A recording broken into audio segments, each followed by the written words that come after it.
Media, press media, electronic media সকলোকে মই ধন্যবাদ জনাইছোঁ।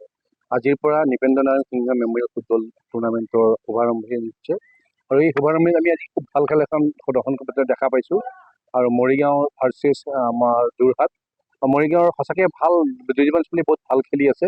গতিকে মই আশা ৰাখিছোঁ যে আমি তেওঁলোকক চাগে আমাৰ মানে সুব্ৰত কাপুৰলৈ চাগে চিলেকশ্যন কৰিবৰ কাৰণে আমি চেষ্টা কৰিম। কাৰণ যিখিনি ভাল খেলুৱৈ, আমাৰ দায়িত্বটো হ'ল কি আমি ভাল খেলুৱৈখিনিক বাহিৰ কৰি লৈ যোৱা।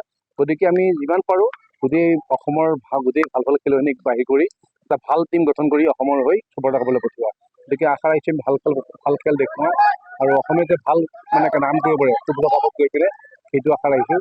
আৰু আমি এটা কোচিং কৰিম, প্ৰশিক্ষণ দিম 15 দিনীয়া। এই প্ৰশিক্ষণত আমি ছোৱালীখিনি মাতিম, যিখিনি ভাল ভাল ছোৱালী আছে বা যিটো চেম্পিয়ন দল, লগতে ৰানাৰ্ছ আপ দলৰ ছোৱালী, আমি চবকে মাতি সিহঁতক প্ৰশিক্ষণ দি এটা ভাল টিম গঠন কৰিম।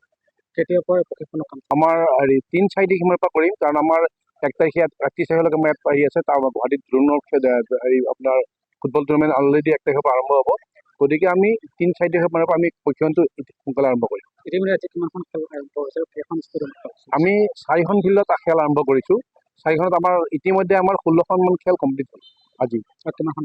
আৰু কিমান বুলি ক'লে আমাৰ যিখিনি আমাৰ আজি ৰাতিপুৱা যিখিনি ৰানাৰ্ছ আপ মানে হাৰিলে সেইখিনি ওলাই যাবগৈ, আৰু যিখিনি চেম্পিয়ন হ'ল অহাকালি ৰাতিপুৱা আকৌ 6:30 বজাৰ পৰা আৰম্ভ হ'ব। গতিকে আমাৰ 31 তাৰিখে আমি ফাইনেল খেলখন গধূলি 3:30 বজাত অনুষ্ঠিত কৰিম। কিমানখন জিলাই আহিব? আমাৰ টোটেল 33খন জিলা অংশগ্ৰহণ কৰিলে।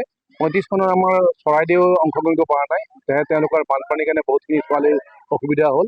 তেনেকৈ বাকীখিনি আমাৰ গোটেইখিনি অংশগ্ৰহণ কৰিছে। ধন্যবাদ। আমি কিমানখন লেখত ল'ব পাৰিম?